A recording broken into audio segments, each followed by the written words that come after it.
After a few more days of getting work done in Reading, it was time again to explore the surrounding area. A friend of mine who grew up in the area recommended I check out Castle Crags State Park and the surrounding area, which apparently is littered with beautiful waterfalls. I took his word for it, and on Friday I headed to Dunsmuir and Castle Crags, which are about an hour north of Reading. Alright, just got our fishing stuff, and now we're going to be heading to Dunsmuir, just about 50 minutes north of Reading. I'm going to try to do some fishing and going to camp out in the car at night. So hopefully in the morning, it's going to be Saturday, so hopefully in the morning I can get onto the Castle Crag trail before there are too many people on the trail. So we'll see. Should be fun.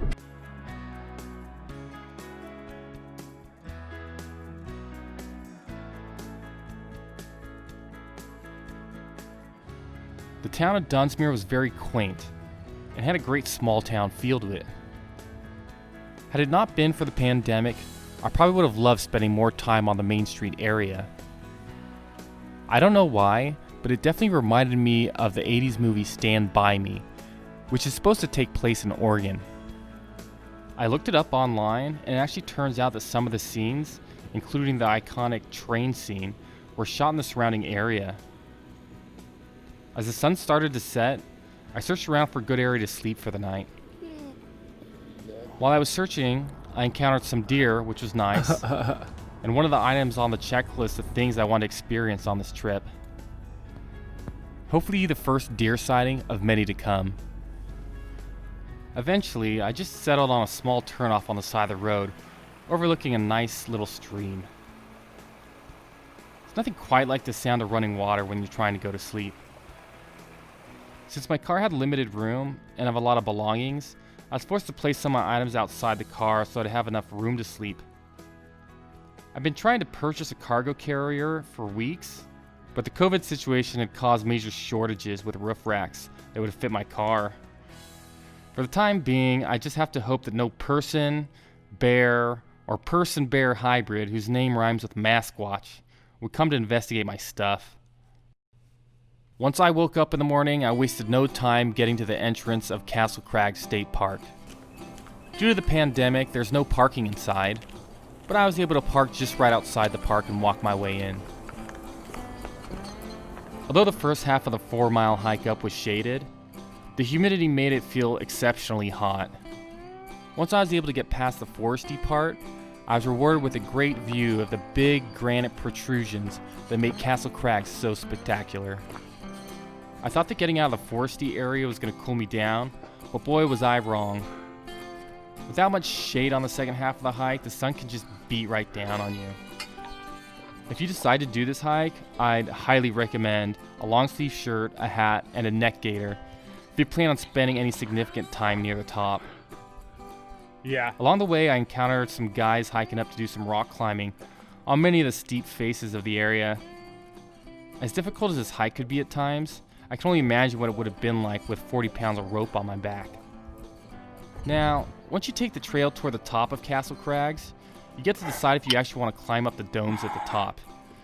Considering I was by myself and not a practiced bouldering climber, I actually decided to forego the last scramble to the top. This view's good enough. Nevertheless, the view of the lookout was great. So I took a seat and I enjoyed the scenery while munching on some snacks.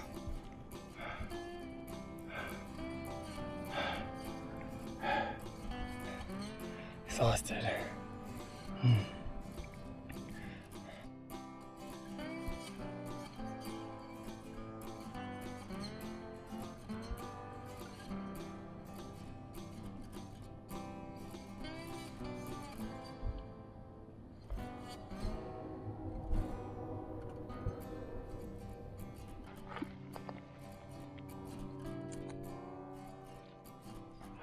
I eventually headed back down the trail, and I was relieved to get out of the sun. Although I had brought a good amount of water, I found myself with very little water left by the time I returned to my car. Oh man, it is so hot, so sunny. I am super stoked to see my car. turn that air conditioning on. As is tradition, I found a nice stream nearby and rinsed off the sweat and dirt before getting back on the road. Oh man, that feels so good. Doubles as a quasi shower too, which is nice when you have all the dust and dirt and grime all over you from hiking. Really nice area, and this is just right outside of the entrance to Castle Crags State Park. It's beautiful. Kids playing. Water's pretty warm too. Alright, so I met someone at that little creek where I was taking a quick rinse, and they recommended that I go to Dunsmuir, which is a few miles away, to a place called Yak's. Apparently it's a burger joint. She said it was really good, so we're gonna check it out.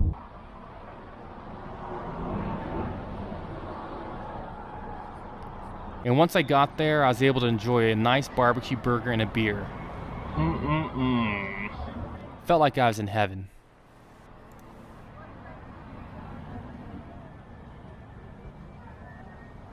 This might sound strange, but I found the idea of seeing good waterfalls in person to be quite tantalizing.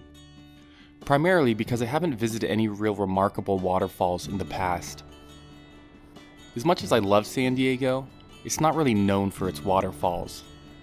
Instead, the region is known for not having enough water. With so many choices around Dunsmuir, and having missed the opportunity during my earlier foray to Lassen Peak, the time was ripe for me to experience some waterfalls up close. So, I pointed my car toward MacArthur Burney Falls, just 2 hours to the east.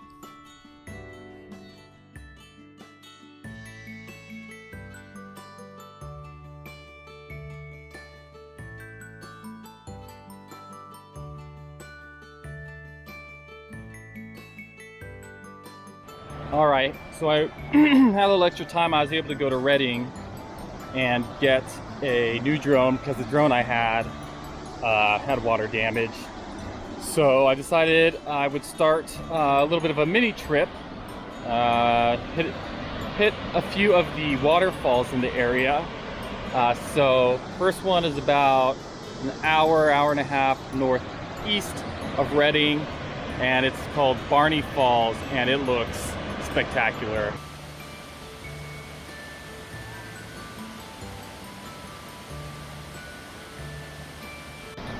This is like absolutely amazing. Look at that. That is a big waterfall. Holy moly.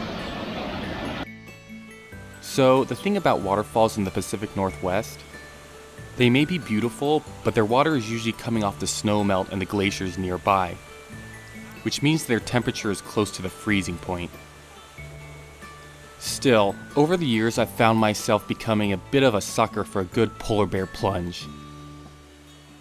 And with the water as clear as it is coming off of a glacier, the ritual was now becoming solidified. It is cold in there. Very cold. But it's refreshing. So here goes nothing.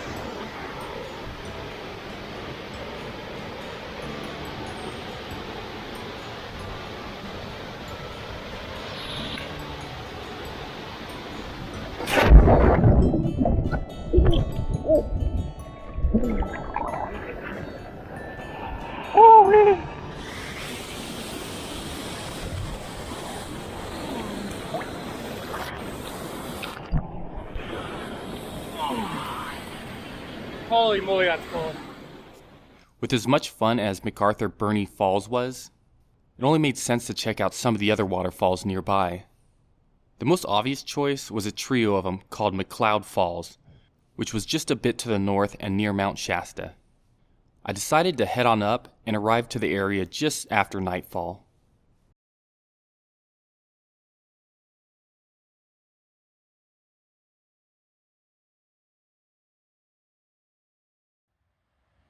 Alright, I am at the upper falls in the Shasta-Trinity National Forest. And last night I decided that I wanted to be the first one to these waterfalls in the morning. So you'll notice this parking lot is completely empty. And I decided to just sleep in the back of my car. The most reliable bed that I have. Got a good night's sleep, and now it's I think about 7:30 in the morning. Can barely hear the falls, so we're gonna head down there. Might jump in pretty early. It's supposed to be pretty cold, but we'll see. Oh man. We saw all right. It's cold enough jumping in, but actually swimming to the area underneath the waterfall and letting that water come down on you, it really takes the heat out of you.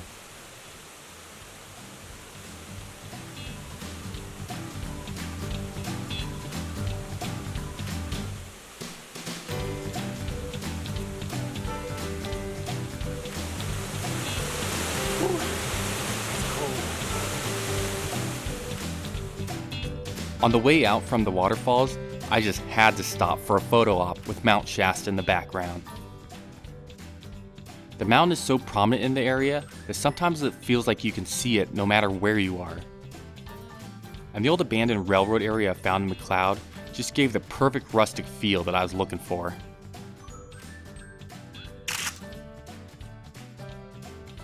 With the photo op out of the way, it was time for the next leg of my trip. Oregon. A state I had actually never visited before. I had done some basic research and decided on Portland as my destination, in part because of the co-working spaces that were available. So, it was time for me to say farewell to California. For now.